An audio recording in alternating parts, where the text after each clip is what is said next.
datang di Ngopi Besti.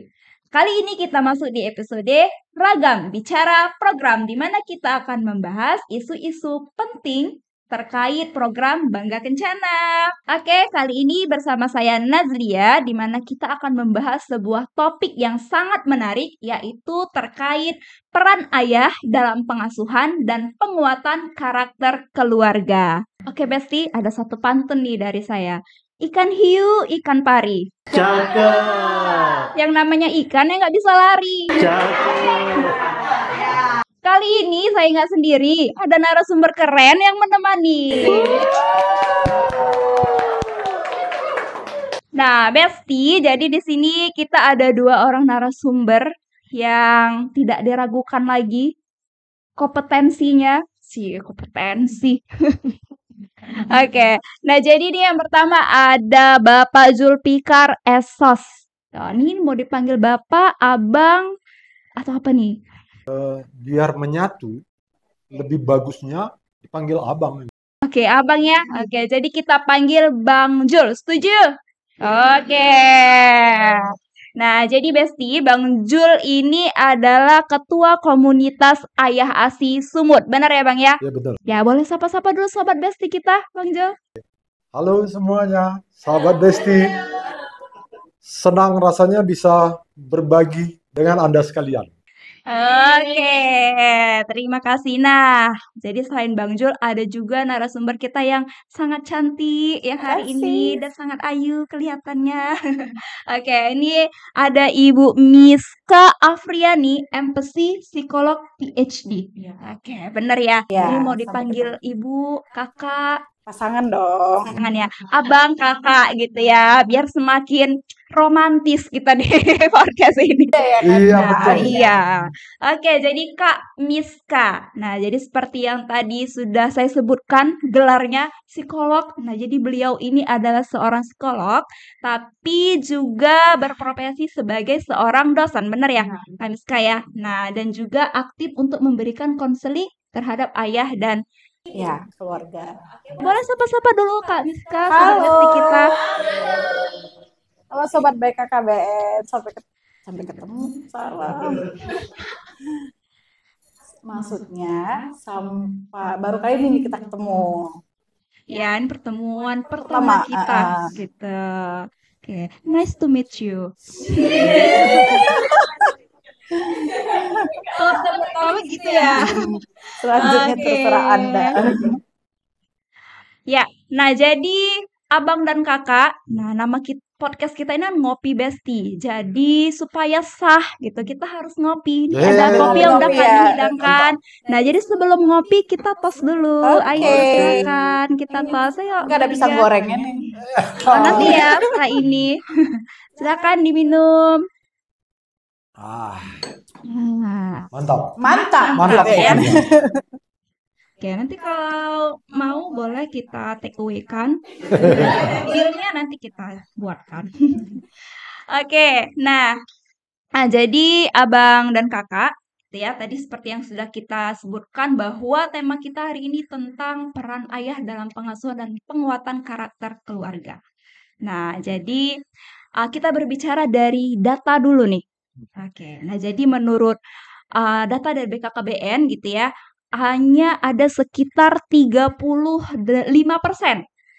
ayah di Indonesia secara nasional terlibat dalam pengasuhan. Wow. Nah, itu angka yang Sangat. relatif Rendah. kecil gitu ya. Nah, sementara di Sumatera Utara sendiri itu hanya 28% di bawah angka Lebih kecil nasional lagi gitu. ya. Nah, lebih Wow. kecil lagi dari angka nasional gitu. Sangat miris sekali gitu ya keterlibatan ayah dalam pengasuhan. Nah, jadi kita ke Bang Jul dulu. Ini Kak Miska karena ini terkait peran ayah jadi dia man first gitu ya. Boleh. Ladiesnya Siap, mengalah. Siap. siap. Oke, nah jadi menurut Bang Jul gitu ya. Nah, sebagai pemimpin atau ketua dari Ayah ASI Sumut. Nah, jadi apa sih sebenarnya yang terjadi di lapangan gitu? Iya, benar Kak Lia ya. Banyak hari ini, masih sangat banyak yang berpikiran manusia-manusianya masih berpikiran, saya sampai mengatakannya primitif gitu loh. Bahwa pengasuhan anak itu jatuhnya kepada ibu. Padahal hari ini udah banyak sekali riset-riset, penelitian-penelitian yang menyebutkan bahwa perlu keterlibatan ayah untuk memajukan pemikiran-pemikiran anak. Perlu keterlibatan ayah. Tapi sampai hari ini belum sampai informasi itu, mungkin ya, belum sampai kepada masyarakat gitu. Sehingga peran ayah masih sangat terbatas. Peran ayah hari ini masih sangat-sangat banyak. Tadi 35% ya Kak ya, keterlibatan ayah yang aktif dalam pengasuhan anak. Secara nasional. Secara nasional. Bahkan di Sumut itu 26. Ya, 26 ya? 28. 28. Artinya sangat kecil. Jangan-jangan ini punya peringkat is the best ini di Indonesia dalam ketidakterlibatan ayah dalam pengasuhan anak. Gitu. Padahal pengasuhan anak itu sangat signifikan dalam membangun karakter anak. Bisa mencerdaskan anak, bisa kemampuan anak itu bisa, kemampuan nalarnya itu bisa lebih tinggi. Nah, jadi banyak penelitian itu belum sampai kepada masyarakat.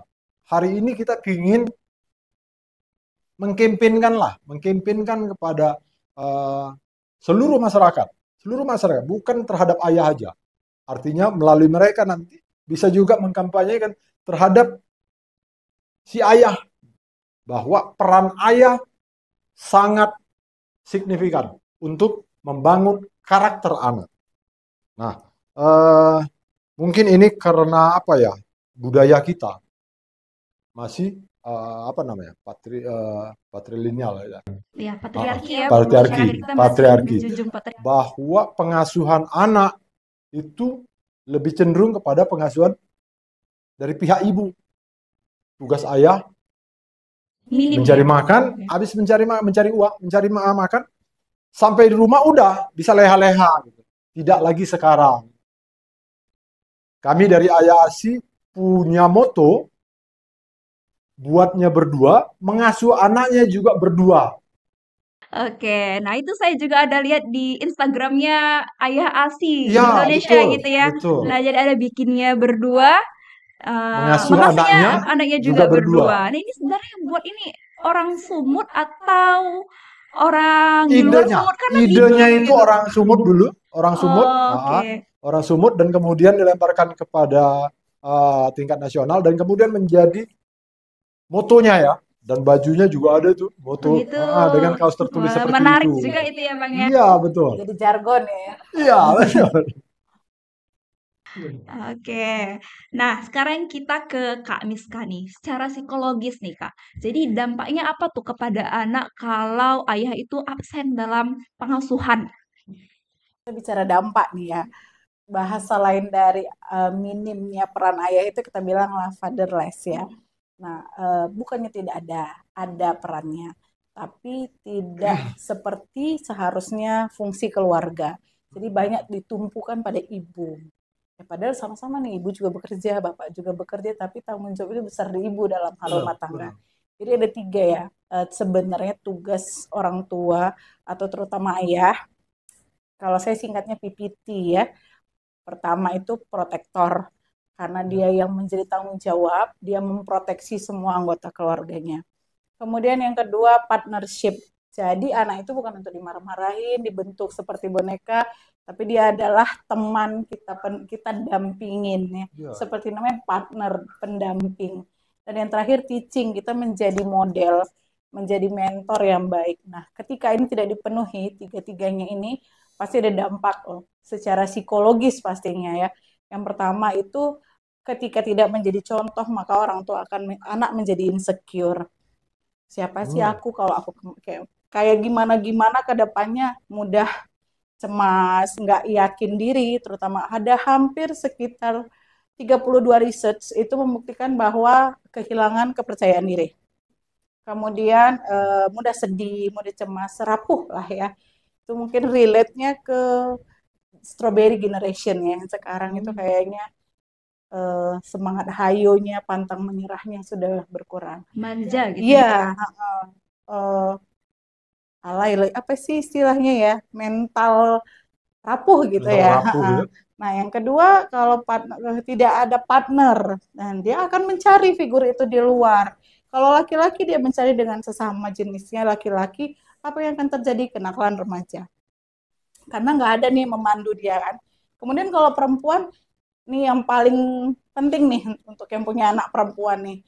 Salah satu perilaku seksual itu terjadi dan banyak terjadi di hampir semua wilayah ya, bukan di kota aja tapi di desa juga. Mungkin BKKBN punya datanya ya, itu tinggi sekali angka perilaku seksual. Itu karena satu, kehilangan figur ayah. Di dalam rumah bukan ayahnya tidak ada tapi tiada perannya. Nah, yang terakhir itu teaching, tidak ada mentor, tidak ada yang mengajari akan seperti apa nanti pada saat menentukan jati dirinya. Nah, itulah hal-hal yang mungkin terjadi, bukan mungkin sih, sudah terjadi sebenarnya ketika seseorang itu tidak ada pendampingan dari figur ayah. Jadi sangat berdampak gitu ya Kak ya untuk seorang anak jika ayah absen di dalam pengasuhan. Nah, oke. Nah, jadi juga ada sebuah stigma gitu terkait kita ingin menembus tadi budaya patriarki gitu di tengah masyarakat gitu ya. Nah, jadi yang disebut ayah juga pengasuh gitu. Nah, jadi kembali ke Bang Jul ya Kak Miska ya. Nah, jadi menurut Bang Jul nih, bagaimana komunitas ayah ASI ini mematahkan stigma ini? Iya, dengan berbagai cara sih, tapi yang halal lah ya. Dengan berbagai cara untuk mematahkan stigma ini. Hari ini zamannya medsos ya. Medsos ya. Namun kita juga tidak meninggalkan metode-metode lama untuk mematahkan stigma ini. Kita ada melalui kelas, workshop ya, ada kelas, dan kemudian media sosial, mulai dari Instagram, TikTok, FB, YouTube, ada, insya Allah ada. Dan kawan-kawan semua kalau mau nyari edukasi tentang peran ayah, ada di situ, ada, sangat ada gitu. Dan kemudian ini berperan penting ya, berperan penting. Kita jangan sampai lalai pada kehidupan 1000 hari pertama anak. Sini poin pentingnya. 1000 hari anak itu sangat menentukan masa depannya. Hari pertama dia lahir, itu harus benar-benar mendapatkan apa yang dia butuhkan, apa yang menjadi haknya. Apa itu? Yaitu yang dulu istilah susu basi ya. Ya, ada yang. Nah, itu yang pertama sekali keluar dari ASI, itu harus didapatkannya. Itu zat kebal, kolesterol. Itu paling bagus. Iya, paling bagus. Itu imunisasi untuk anak tuh.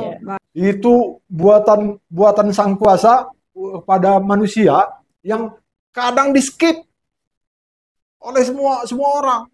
Nah, jadi mulai dari kolostrum, dan kemudian 6 bulan pertama harus ASI aja, nggak diberi air, nggak diberi apa-apa. Kalau dulu ada supaya manis tingkah lakunya, kasih gula ya. Iya, gula. Nah, tapi sekarang kita sudah mendapat ilmu-ilmunya bahwa dari umur 0 hari sampai 6 bulan itu khusus ASI eksklusif. Nah, baru kemudian sampai minimal 2 tahun mendapatkan ASI. Nah, itu semua bisa terjadi bila ayah memiliki peran penting dalam pemberian ASI tersebut. Nah, ini yang kita edukasi. Jadi mulai dari awal peran ayah memang sudah kita libatkan habis. Tidak bisa seorang ibu itu menyusui kalau pikirannya nggak tenang. ASINya tidak akan keluar.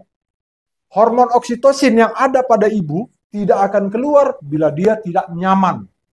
Bagaimana dia mau nyaman ketika menyusu pun tiba-tiba suami, maaf ya, ini teriak, aku mau makan nih, mana nasinya? Tidak lagi. Ketika istri menyusui, segera manfaatkan diri sendiri untuk mengambil, untuk melayani diri sendiri. Bahkan kalau bisa, layani sang istri. Sampai seperti itu. Nah, stigma-stigma tadi kita patahkan semua melalui edukasi-edukasi kepada baik remaja, mulai dari remaja nih kita beritahukan. Kemudian kepada ayah muda, suami muda, kemudian ayah muda, dan kemudian sampai kakek-kakek neneknya, bahkan tetangga. Enggak sekedar perempuan aja, enggak sekedar laki-laki aja, perempuannya juga. Bahwa peran ayah itu sangat besar. Kasih tahu ke dia bahwa peran ayah sangat besar dalam menentukan generasi emas tadi. Bahkan untuk calon ayah juga ya Bang ya. Betul, remaja. Iya, benar. Oke. Nah, jadi itu komunitas Ayah ASI ini mengkampanyekan peran ayah ini ya, sangat penting ya Bang ya, melalui media sosial tadi ya Bang ya. Sekarang apa istilahnya? Malu dong kalau pemikiran Anda masih kolot gitu kan. Ini udah zaman modern. Harusnya udah tahu semua itu gitu. Nah, kita akan kampanyekan seperti itu. Oke, baik tuh, menarik sekali nih dari komunitas Ayah ASI ini untuk mengedukasi para ayah dan calon ayah. Nah, kita kembali lagi ke Kak Miska gitu. Nah, jadi bagaimana nih Kak kita menumbuhkan kesadaran? Nah, dari sisi ibu dan juga keluarga, karena banyak juga nih ya Kak anggota keluarga nih yang mungkin julid kalau kita terlalu melibatkan suami atau ayah di dalam pengasuhan gitu. Nah, jadi bagaimana nih menurut Kak Miska? Terus dibilangin ini suami takut istri nih. Benar itu. Suami di bawah bendera. Di bawah ketiak istri. Padahal ya kan bantulah aku. Kan kita sama-sama gitu ya kan. Nah, seperti yang dibilang Bang Ucil tadi, bikinnya berdua ya. Bikinnya berdua. Nasunya juga berdua. Hasilnya nanti akan dipetik berdua kok. Itu makanya salah satunya banyak kekerasan pada anak tuh ya. Karena tadi emaknya stres, konflik dengan ayahnya, anak pelampiasannya ya kan. Nah, jadi kalau ditanya gimana nih dari ibu pasti stres karena dia merasa sendiri padahal ada suami, ada orang di samping. Sekarang tuh apalagi ada suami di samping tapi nggak komunikasi karena media sosial. Ya kan, asik dengan dunianya masing-masing. Belum lagi jam itu kan 24 jam dalam sehari. Kakak ada suami kan? Iya, 8 jam udah kerja, 8 jam lagi tidur, tinggal sisa 8 jam lagi nih. Ya kan, untuk 24 jam. Nah, yang 8 jam ini berapa jam sih regularly kita ada fokus untuk anak? Nah, minimal gimana caranya? Kalau misalnya sekarang musim main handphone, bapak main handphone, mainlah sama-sama. 1 jam, tapi jangan pula sepanjang hari 1 jam, mainlah sama-sama. Atau makan sama-sama. Nggak sempat pagi karena buru-buru, anak mau sekolah, suami mau kerja, istri juga kerja, makan malam. Usahakan malam itu udah nyampe. Ada hari no phone. No phone, no phone. Tapi itu komitmen loh. Istri sama suami komitmen. Gitu. Ada satu kejadian gitu tuh ya. Anaknya ketergantungan handphone. Terus komitmen no phone. Jadi ada area yang tidak boleh menggunakan handphone di situ. No phone area. Iya, di dalam rumah. Jadi itu adalah salah satu bonding yang paling bagus untuk anak. Dia merasa diprioritaskan, mau mendengar orang tuanya ada di sampingku. Gitu. Hal kecil aja loh. Kita itu nanti kita bawa anak-anak main, terus dia senang, dia tuh jadi kayak memori jangka panjang. Dulu aku sama orang tua aku pernah kayak begini gitu. Nah, karena kedua-duanya itu ada di dekat dia. Nah, jadi ada banyak momen-momen positif, momen-momen happy yang bisa diciptakan untuk menjadi ketahanan yang baik, atau kalau orang psikologinya bilang ini untuk menjadi positive family gitu. Nah, jadi anak merasa terlindungi ya Ya, Kak ya, kalau dia ada di dekat orang tuanya, kedua orang tuanya gitu ya, saling jadi nggak punya modal sebenarnya untuk jadi bahagia atau untuk menciptakan keluarga bahagia itu nggak punya modal. Kita sendiri aja yang ciptakan di antara kita.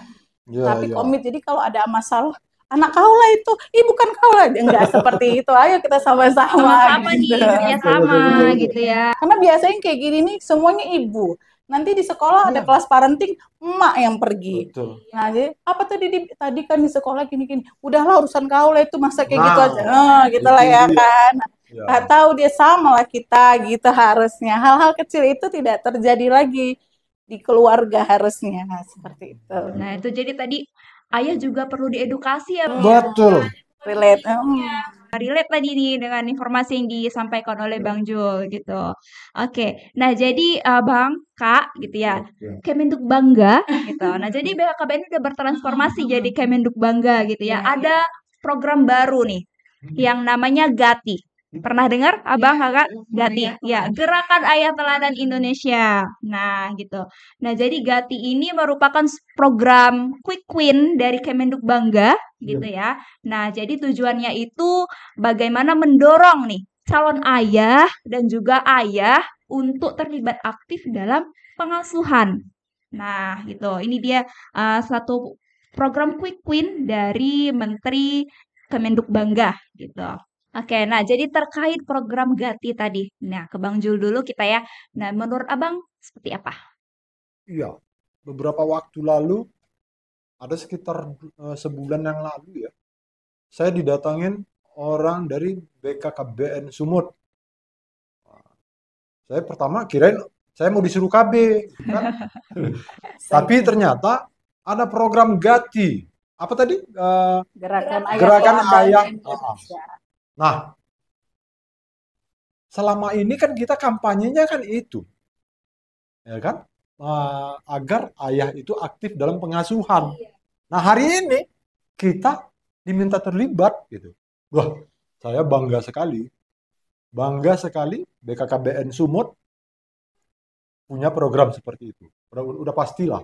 Kita dukung sekali 100% mendukung gerakan GATI tersebut. Dan kemudian GATI ini saya harap agar lebih cepat gitu, lebih cepat untuk memberikan pelatihan-pelatihan edukasi-edukasi terhadap seluruh ayah.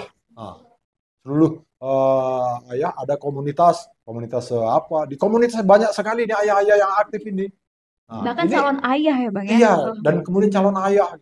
Nah, perlu diberikan pencerahan bagi kita semua ya untuk ke depan agar target-target GATI ini bisa tercapai. Nah, dan kemudian ya saya berharaplah tidak cuman BKKBN yang aktif di sini, perlu dukungan semua pihak, Ya. kepala daerah, para dosen ya kak ya. Nah, kemudian orang-orang yang paham lah tentang ini, mohonlah sama-sama kita bekerja untuk membangun Indonesia loh, dari Sumut, membangun Indonesia dari Sumut. Silakanlah bekerja sama lah untuk hal yang baik. Itu aja dari saya. Lintas sektor ya Bang Ya, ya, bekerja lintas sama sektor. ya Semua. Kak ya. Nah, Ya. untuk menyukseskan program ini. Betul. Relate sekali dengan programnya Ayah Asi ya Bang Betul. ya. Makanya saya katakan tadi ini berkaitan. Kemarin waktu sendiri saya rasa, waduh capek banget untuk ngapainya nih. Nah, hari ini ada mitra atau ada yang mengajak kerjasama gitu. Nggak apa-apa, komandoilah, kita ikut di dalamnya. Gitu. Oke, nah kalau dari Kak Miska sendiri nih bagaimana nih Kak menyukseskan program ini, program GATI ini? Ya, sama seperti tadi, adanya kerjasama konkret. Contohnya aja, contohnya kita buat dengan Dinas Pendidikan. Jadi kalau ada kelas parenting, khusus dulu kita buat kelas parenting untuk ayah, gitu ya. Khusus ayah gitu ya Kak ya. Terus kalau lomba, ada hari ibu diperingatin di sekolah, ya kan? Kita buat hari ayah, ya kan? Betul. Pesertanya ayah. Nah, kalau udah begitu juga nanti relate-nya ke dinas-dinas tenaga kerja yang lain untuk buat ada izin spesial ketika ayah mendampingi anak ke sekolah, bagi rapot juga jangan ibu, ayah juga ikut dilibatkan. Iya, Itu regulasinya ya, dengan dinas pendidikan. Yang kedua, perlu juga misalnya ada cuti ya, ketika misalnya melahirkan tuh kan cutinya hanya untuk Betul. ibu. Iya, Nah, pada saat baru melahirkan tuh ibu rentan dengan iya. Psikologisnya. postpartum blues ya kan. Nah. Nah, mungkin dengan menambah ke cuti ayah, ini mungkin buat dinas ketenagakerjaan, Pak Dinas Menhan ya biasanya BKN ya, BKN cuti itu ayah dikasihlah tambahan seminggu untuk pendampingan ibu supaya menghindari stres postpartum blues yang tadi itu ya kan. Jadi ada anak juga ada attachment, ada bonding khusus pada saat baru lahir. Jadi bisa kita kerjasama dengan lintas sektor dan melibatkan pihak-pihak untuk support program ini. Karena dengan program ini satu pendekatannya kan ayah, tapi ibu, anak dan keluarga terselamatkan, ya kan. Jadi sasarannya satu orang, target untuk maslahatannya itu ya, untuk kesejahteraannya bisa melibatkan keluarga besar. Menyelamatkan satu keluarga gitu ya Kak ya. Jadi kayak ayah hebat itu pasti anak sehat. Sehat itu bukan karena dia gemuk, cakep secara fisik aja, tapi mentalnya sosialnya oke gitu. Oke. Nah, itu menarik sekali tadi terkait berarti program Gati ini memang membutuhkan dukungan dari berbagai pihak gitu ya agar sukses di masyarakat gitu. Oke, baik, kita hampir di akhir segmen nih Bang Kak. Nah, jadi kita mau dengar 3 kesimpulan nih dari Abang dan Kakak selaku narasumber nih pada hari ini. Nah, jadi dari Bang Zul dulu lah. Cerita dia Kak ya, main first ya. Boleh. Untuk hari ini spesial. Kasih kesimpulan nih Bang. Ayah duluan ya. Ayah spesial. Ya, ayah duluan. Iya, ada 3 catatan ini. Saya akan sampaikan. Yang pertama, edukasi sejak pranikah. Sangat dibutuhkan. Jangan ketika nikah baru dicekokin gitu. Orang kalau tiba-tiba dicekokin, ini bisa limbung ini. Apa yang mau duluan saya kerjain? Sementara dia nikah itu ingin punya target-target tertentu, tapi kita cekokin gitu. Jadi sebelum dia menikah, kita berikan penyadaran-penyadaran sehingga dia menikah itu punya satu misi karena ada visi duluan ya, satu misi itu. Nah, pranikah itu ya edukasi sejak pranikah. Nah, kemudian yang kedua, ada tadi catatan saya, libatkan ayah di kelas parenting. Itu tadi, biasanya selama ini ibu gitu ya. Ibu aja. Saya pengen loh ikut kelas parenting. Anak saya masih kecil-kecil.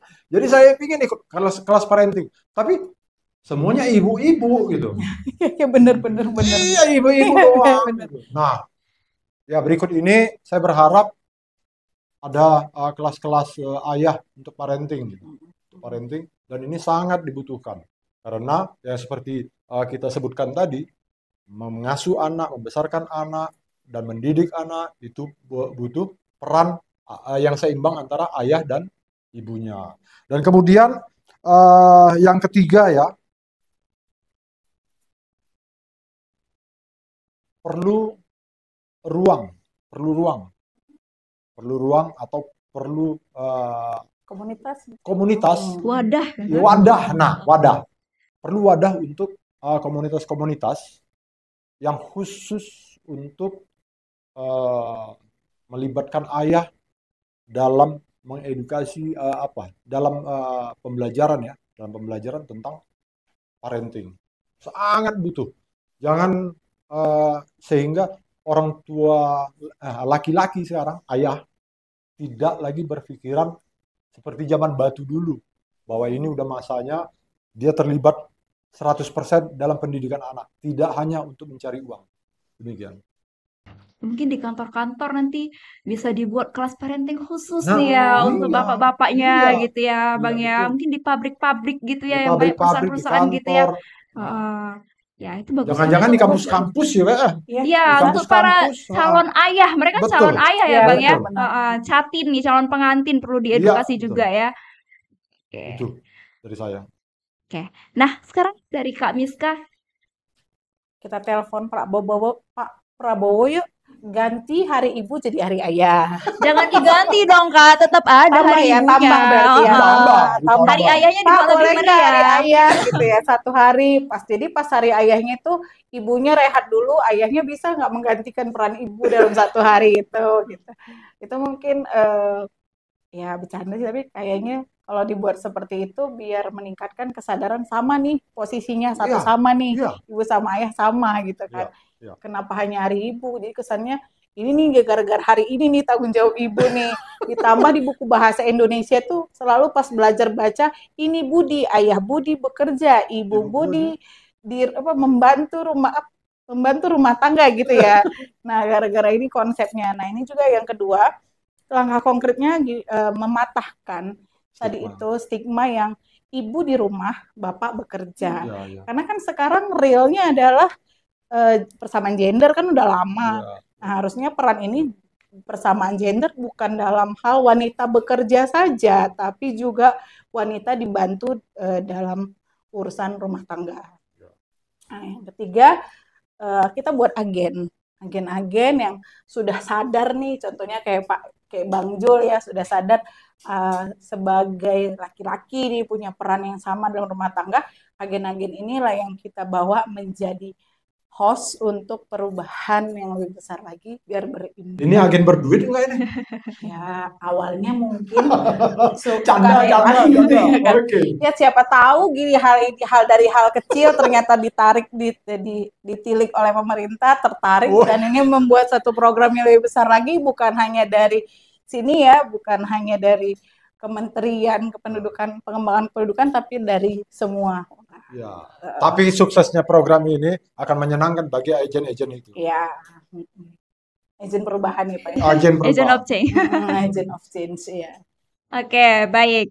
Nah, itu tadi kita sudah di akhir segmen nih, Kak Bang. Jadi banyak informasi yang udah kita dapatkan terkait peran penting ayah dalam pengasuhan.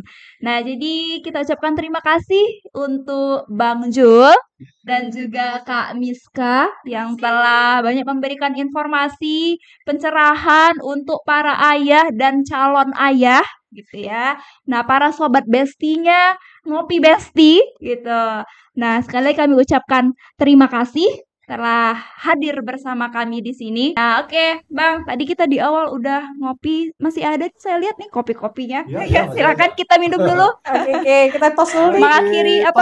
Tos di akhir ya. Oke. Oke, Sobat Besti, ini ada satu quotes lah kita bilang ya. Nih, ayah yang hadir bukan hanya soal waktu, tapi tentang kesadaran, kehadiran emosional, dan aksi nyata. Nah, jadi para Sobat Besti sekalian, mari kita dukung gerakan Ayah Teladan Indonesia ataupun yang dikenal dengan sebutan GATI. Nah, kita butuhkan dukungan dari Sobat Besti semua dan para lintas sektor. Oke, Sobat Besti, kalau Anda seorang ayah, rumah ataupun keluarga Anda membutuhkan Anda, bukan hanya uang Anda. Ingat. Oke, Sobat Besti, sekian Ngopi Besti kita kali ini. Saya Nazria bersama tim di belakang layar pamit undur diri. Sampai jumpa di Ngopi Besti episode selanjutnya. Jangan lupa like, comment, and subscribe.